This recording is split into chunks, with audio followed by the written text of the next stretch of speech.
ഇന്ന് തന്നെ ഡൗൺലോഡ് ചെയ്യൂ. കാണൂ നിങ്ങളുടെ ഫേവറേറ്റ് ഷോസ്. ഒരു മയക്കവും ക്ഷീണവും മറ്റും തോന്നിയപ്പോ ഞാനും ഏട്ടനും കൂടി ഹോസ്പിറ്റലിൽ പോയി പരിശോധന നടത്തി. അതെ, ഞങ്ങൾക്കൊരു കുഞ്ഞ് ജനിക്കാൻ പോകുന്നു. അറേഞ്ച് മാരേജ് ആയിരുന്നു. ഞാൻ പെണ്ണ് കാണാൻ ചെന്നപ്പോ രാധമ്മ അമ്പലത്തിലായിരുന്നു. ഞാൻ അമ്പലത്തിൽ വെച്ചാ രാധമ്മയെ ആദ്യമായിട്ട് കാണുന്നത്. പക്ഷെ കാണാൻ ചെന്ന പെണ്ണ് വേറെ ആയിരുന്നു.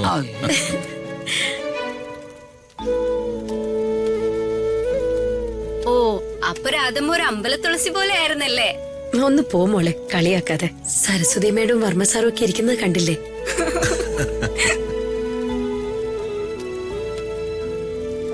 ഓ, എന്നാലും എനിക്ക് വിശ്വസിക്കാൻ പറ്റുന്നില്ല.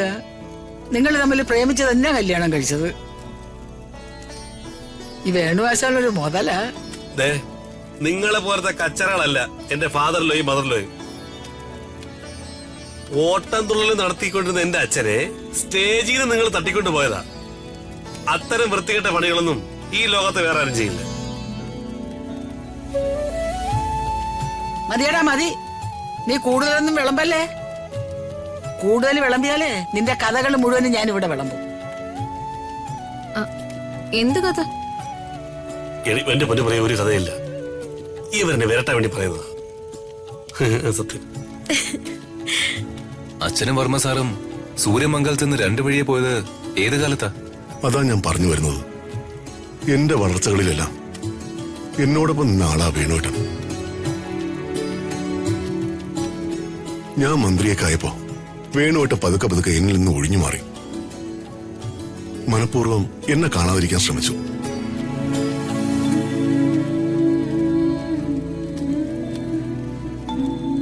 ആരിൽ നിന്ന് ഒരു ഔദാര്യവും വേണുവേട്ടൻ സ്വീകരിക്കില്ല. ആ സ്വഭാവ നിനക്ക് കിട്ടിയത്. എന്റെ ഭർത്താവ് പല പ്രാവശ്യം വേണുവിനോട് ചോദിച്ചതാ, വേണു നിനക്കൊരു വീട് വേണ്ടേന്ന്. അത് നിന്റെ അതിമോഹം അല്ലല്ലോ, ആവശ്യമല്ലേ എന്ന്.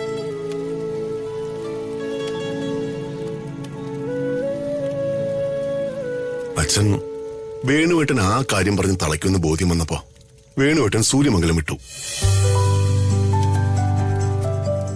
ഞാൻ മന്ത്രിയായതുകൊണ്ട് എന്റെ ഔദാര്യം പറ്റിയാണ് ജീവിക്കുന്നതെന്ന് നാട്ടുകാരെ കൊണ്ട് പറയിപ്പിക്കാതിരിക്കാൻ വേണുവേട്ടൻ എന്നിൽ നിന്നും അകന്നു.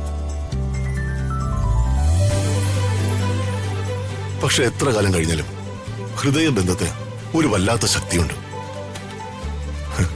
ഞങ്ങളുടെ ദൈവം വീണ്ടും അടുപ്പിച്ചു. അത് ചെറിയ അടുപ്പമൊന്നുമല്ലോ. ഒരേ കുടുംബത്തിലെ അംഗങ്ങളാക്കി മാറ്റിയില്ലേ ദൈവം ഞങ്ങളെ.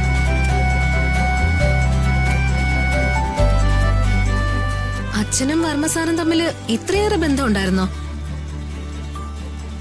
അതിതുവരെ നിങ്ങളുടെ അച്ഛൻ ഒരാളോട് പറഞ്ഞിട്ടില്ല. വർമ്മ സാറ് പറഞ്ഞ ഞങ്ങളിപ്പോ അറിയുന്നേ. അതാണ് വേണുവേട്ടൻ എന്ന വലിയ മനുഷ്യന്റെ മഹത്വം. അന്യോന്യം തള്ളോട് തള്ള. പോകാനും പറ്റില്ലല്ലോ ദൈവമേ. സ്നേഹം പൂർണ്ണമാവുന്നത് ത്യാഗം കൂടി ചെയ്യാൻ തയ്യാറാവുമ്പോഴാ. പക്ഷേ സ്നേഹം ഒരിക്കലും ചൂഷണത്തിന് വേണ്ടിയാവരുത്.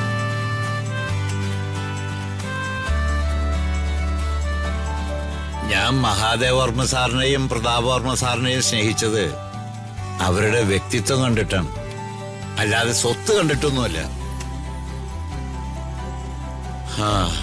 അത് ദൈവം തിരിച്ചറിഞ്ഞുകൊണ്ടാണ് എന്റെ മകൻ പ്രതാപ വർമ്മ സാറിന്റെ മരുമകനായത്.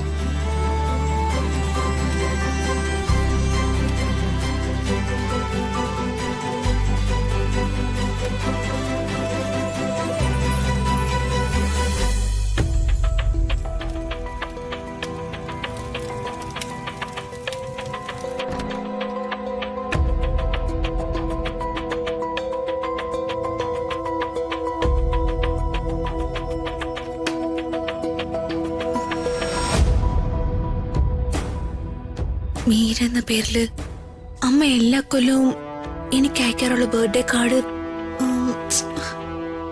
ഞാൻ എവിടെയാ സൂക്ഷിച്ചു വെച്ചിരിക്കുന്നത്?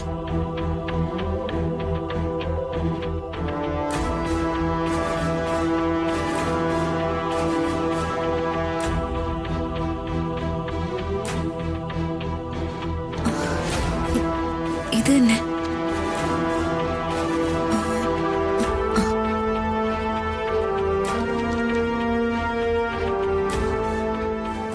ഇത് രണ്ടും ഒരാളുടെ കൈയക്ഷരമാണെന്ന് നോക്കാം.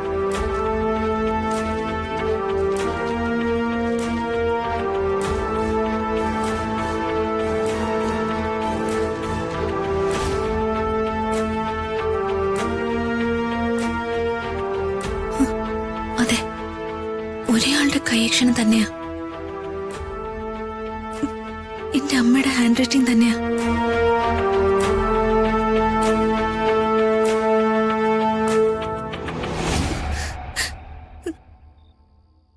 അമ്മയെക്കുറിച്ച് കൂടുതൽ അറിയണം.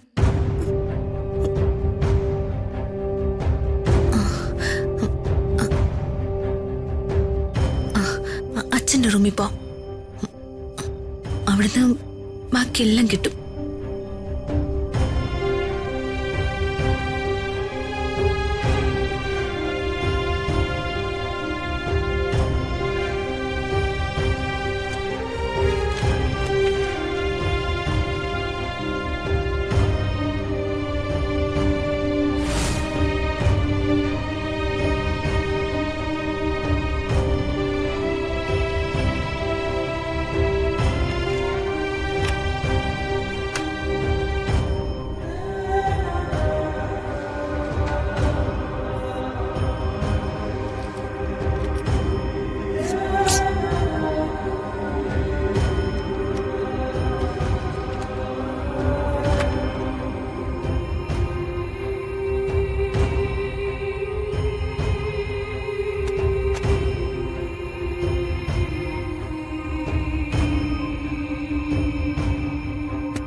ഒരു പ്രണയ സാഫല്യം.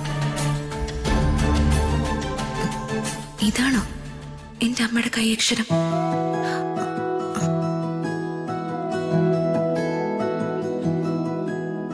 ഒരു മയക്കവും ക്ഷീണവും മറ്റും തോന്നിയപ്പോ ഞാനും ഏട്ടനും കൂടി ഹോസ്പിറ്റലിൽ പോയി പരിശോധന നടത്തി. അതെ, ഞങ്ങൾക്കൊരു കുഞ്ഞ് ജനിക്കാൻ പോകുന്നു.